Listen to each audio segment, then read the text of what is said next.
Hi, I'm Emily Cerda. I'm a microbiome specialist here with Tiny Health. I am going to go through a pro kit today and walk through what each of those metrics means. If you'd like a general overview to our Tiny Health test, then you can go into your practitioner resources, and we do have a practitioner walkthrough of the entire test to kind of orient you. So here we can see this is a pro test for a 64-year-old patient. I'm going to click into see all metrics, and at the very top of our results, we're going to see the pro practitioner markers.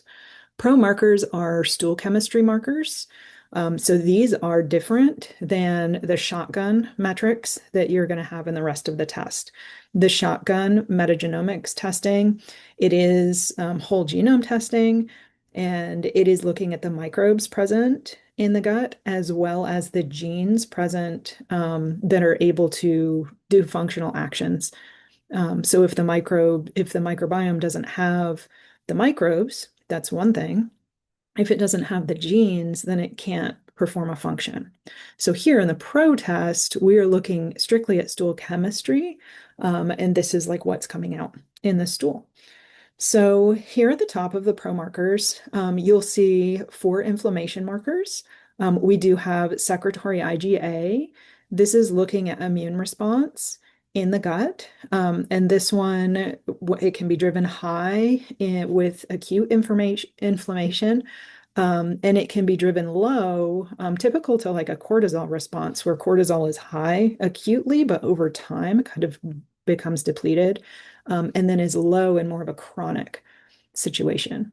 The secretory IgA, it can be driven by microbial inflammation, but also this can be an exogenous source or an outside trigger, like a food reaction in something in the environment, something that is triggering immune inflammation in that gut.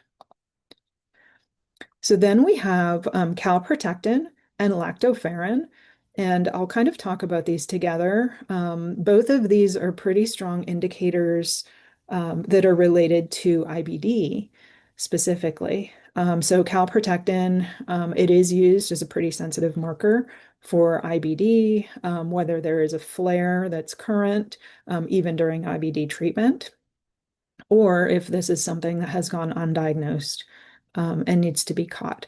So we do take this pretty seriously. For any of these markers, when you're looking at them, you're obviously going to see what the range looks like, but you're also going to be able to come down to the about section and learn a little bit more about this.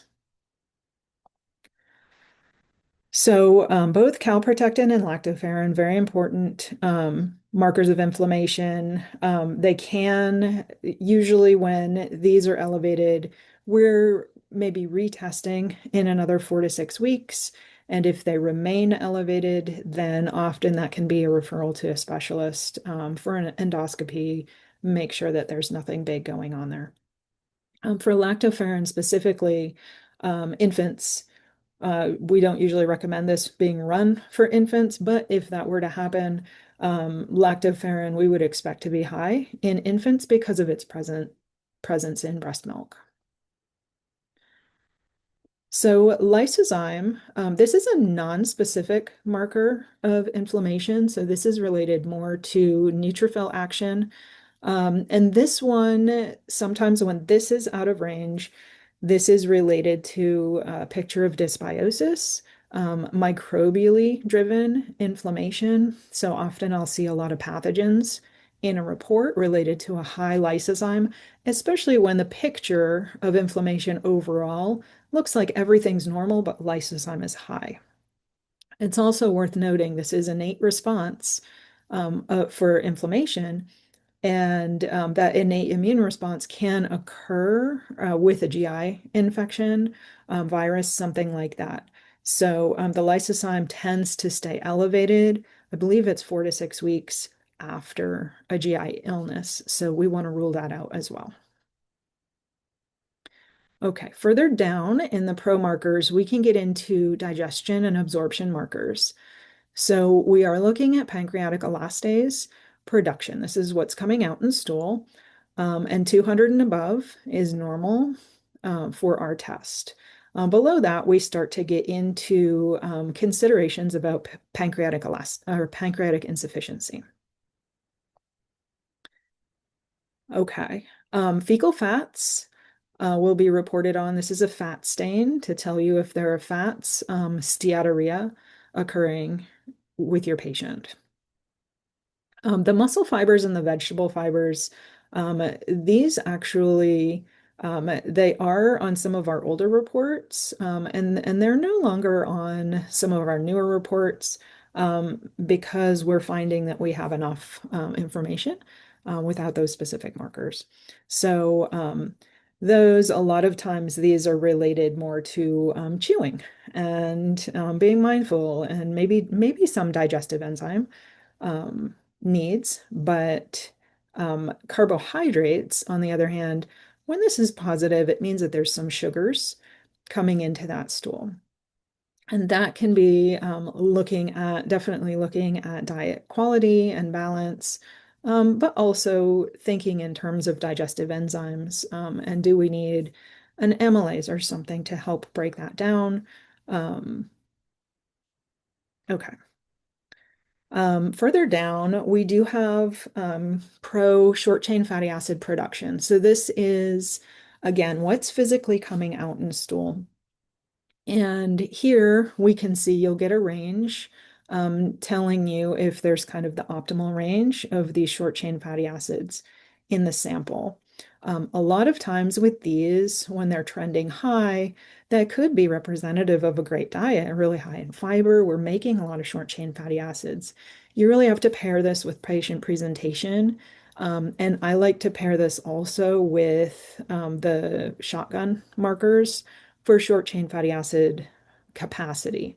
Because in the shotgun test, you're going to get the genes in the microbiome and how many are there to help with that function. And then here you're getting the output. So what's actually happening. And a lot of times pairing those together can give you a lot more information about your patient. But from a patient presentation standpoint, this could be great diet. This could also be a situation where we have a lot of inflammation in the gut with high output.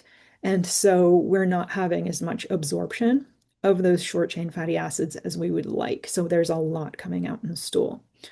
Low markers, on the other hand, would probably signal to me that there's either low beneficial bacteria that will help to create the short chain fatty acids, or that perhaps there's low fiber intake for the patient because that has to occur alongside those beneficial bacteria in order to create those short chain fatty acids to start with. The propionate here, we can see this one is out of range. So this would be an interesting one to look into. And again, you can look into the about section to learn about these. One thing I will note here, concentration is how much butyrate is in the sample, whereas butyrate percent is looking at it relative to the other short chain fatty acids that are there. Okay. Down further, intestinal health markers, we are looking at occult blood to see if that's present, pH to see if we have an alkaline or an acidic environment. Things that can influence this would be a loose stool. A loose stool would have a quicker transit time through the GI, and with that, we would expect to see a lower pH. There can also be microbial inputs to drive the pH, either high or low. Color and consistency are also noted here, just so that you have that information. Again, if this said consistency and it said loose watery and we saw a very low pH, that might explain that metric.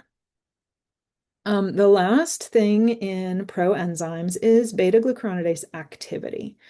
So here we do see how much beta-glucuronidase is coming out in stool. And this beta-glucuronidase, it is related to recycling when it's high, recycling medications, certain medications, toxins, even hormones like estrogen. And so working on kind of phase two detoxification um, pathways and support with liver and that for high beta glucuronidase.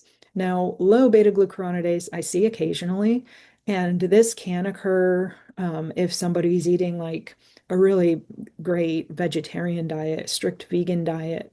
So they're not getting a lot of protein and fats, like animal protein and fats in their diet. That low beta glucuronidase can also occur when we need liver support. So interestingly enough, the free components to create the beta glucuronidase, they will get stuck kind of in a stagnant liver situation, and then they're not free. And if they're not free, they're not able to bind to create beta glucuronidase. So then we'll see a low result. So I think phase two detox support, whether this is low or high, and also thinking about this in terms of estrogen. So if estrogen is high, then the body may ramp down beta glucuronidase production as a result. And so we might see a low beta glucuronidase. Um, Opposite of that, we can also see that a low estrogen situation may ramp up beta glucuronidase activity. And you have the complexity of beta glucuronidase recycling these things when it does get high. So definitely you have to take this and pair it with your patient presentation um, to try to figure out your protocol moving forward. But that's a general overview of the pro results and how they're going to differ from the shotgun results, which are further down. I hope this has been helpful.